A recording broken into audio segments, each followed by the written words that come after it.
जय हिंद, जय भारत। वर्तमान समय में कोरोना महामारी ने संपूर्ण विश्व को प्रभावित किया है।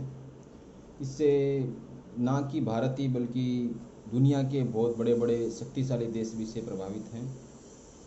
वर्तमान में अगर देखने जाएं तो हमारी आर्थिक स्थिति भी काफ़ी कमज़ोर है और हो सकता है इसका असर थोड़ा लंबे समय तक भी रहेगा। इकोनॉमी के बहुत सारे ऐसे क्षेत्र हैं जहाँ पर इसका प्रभाव पड़ा है। सरकार प्रत्यक्ष परोक्ष रूप से अनेक प्रकार की सहायता उन क्षेत्रों की कर रही है, परंतु कहीं ना कहीं मुझे ऐसा लगता है कि सरकार पिछले कुछ दिनों से देखने जाएं तो शिक्षा क्षेत्र के को काफ़ी पीछे धकेल रही है। मैं एक शिक्षक हूँ, पिछले 8 से 10 सालों से शिक्षा क्षेत्र से जुड़ा हुआ हूँ। वर्तमान में प्राइवेट स्कूलों की जो हालत है काफ़ी दयनीय है, क्योंकि बहुत सारी प्राइवेट स्कूलें ऐसे ट्रस्ट हैं जिनका जितना फंड एक साल में आता है उतना उनके शिक्षकों की सैलरी के ऊपर, उनके अनेक प्रकार के म्यूनसिपल टैक्स हैं, उनके इनकम टैक्स हैं, ये सब के ऊपर खर्च हो जाता है। और इमरजेंसी फंड जैसे कुछ इतना ज़्यादा फंड स्कूलों के पास होता नहीं है, और एक प्रतिस्पर्धा युग है आज के समय में। तो सरकार जिस तरह से फैसले ले रही है कि अभिभावकों से 3 महीने की फ़ीस नहीं ली जाएगी और शिक्षकों को समय पर सैलरी दी जाएगी, तो मैं ये पूछना चाहता हूँ कि शिक्षकों को समय पर सैलरी भी दो, अभिभावकों से 6 महीने की 3 महीने की फ़ीस भी नहीं ली जाएगी, तो वो जो प्राइवेट स्कूलें हैं, जो ट्रस्ट चल रहे हैं, उनके पास इतना फंड ही नहीं है, तो फिर वो स्कूलें क्या करेगी? क्या शिक्षकों को स्कूल से निकाल दें? तो सरकार जो फैसले ले रही है वो दोनों पक्षों को ध्यान में लेकर नहीं, बल्कि एक पक्ष को ध्यान में लेकर ले रही है। सरकार को प्राइवेट स्कूलों के बारे में, अपनी निजी स्कूलों के बारे में भी सोचना चाहिए। ये बात किसी से भी अनजानी नहीं है कि आज सरकारी क्षेत्रों के अंदर सरकारी स्कूलें जो हैं वहाँ पर कोई भी व्यक्ति अपने बच्चे को पढ़ाना नहीं चाहता। शिक्षा का स्तर बिल्कुल भी वहाँ पर नहीं है, और उसी सरकारी स्कूलों में काम करने वाले शिक्षकों की सैलरी 30,000, 40,000, 50,000, 60,000 रुपये तक होती है। तो अगर सरकार को फैसले लेने हैं तो या तो स्कूलों के लिए कुछ ऐसी व्यवस्था करे कि भी बिना ब्याज के उन स्कूलों को 3 महीने के लिए, 6 महीने के लिए, 1 साल के लिए कुछ फंड दे दिया जाए, या फिर ये भी व्यवस्था हो सकती है कि सरकारी स्कूलों के टीचर्स की 50% सैलरी कट करके प्राइवेट स्कूलों के टीचर्स को दे दी जाए।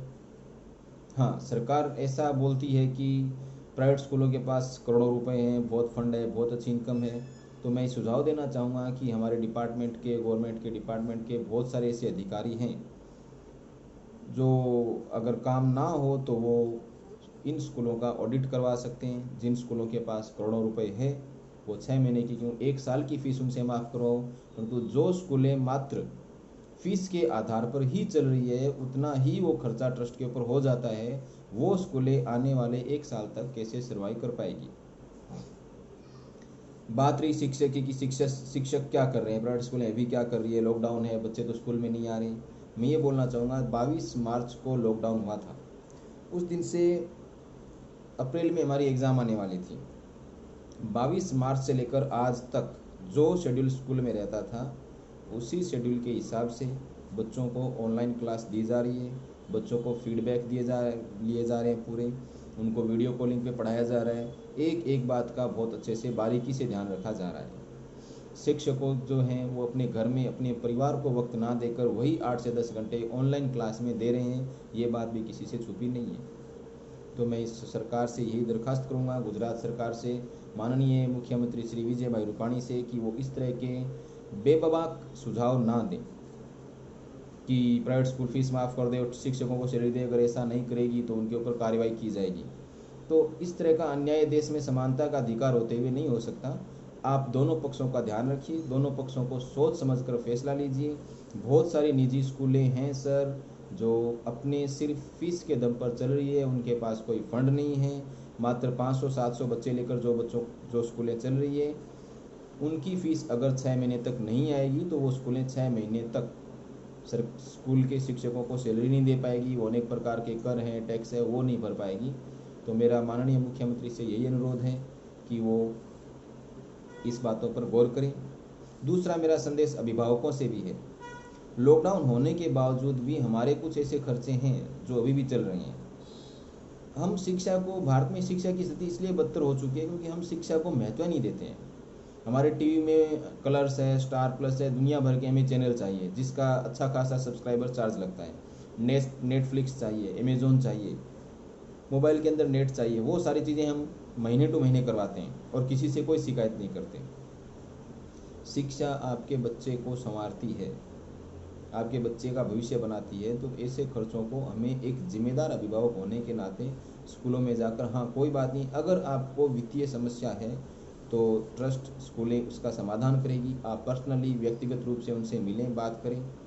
परंतु अगर आपकी आय चालू है, साधन संपत्ति है, उसके बावजूद कि नहीं हम 6 महीने फीस नहीं देंगे, तो कृपया करके ऐसे कदम ना उठाएं। स्कूलों को फंड की बहुत ज़्यादा ज़रूरत है। एक स्कूल में 40-40, 50-50 शिक्षक काम करते हैं। महीने का 10 से 12 लाख रुपए उनका सैलरी होता है। अगर उनको सैलरी नहीं मिलेगी तो वो शिक्षक क्या करेंगे? शिक्षक बेरोजगार होंगे। और कहा जाता है कि एक शिक्षक की गोद में भविष्य पलता है और भविष्य का नाश भी हो सकता है। तो कृपया करके शिक्षकों की तरफ ध्यान आकर्षित करें, स्कूलों की तरफ ध्यान आकर्षित करें। सरकार इन सब के लिए कोई ना कोई ठोस कदम उठाए। जय भारत, जय हिंद।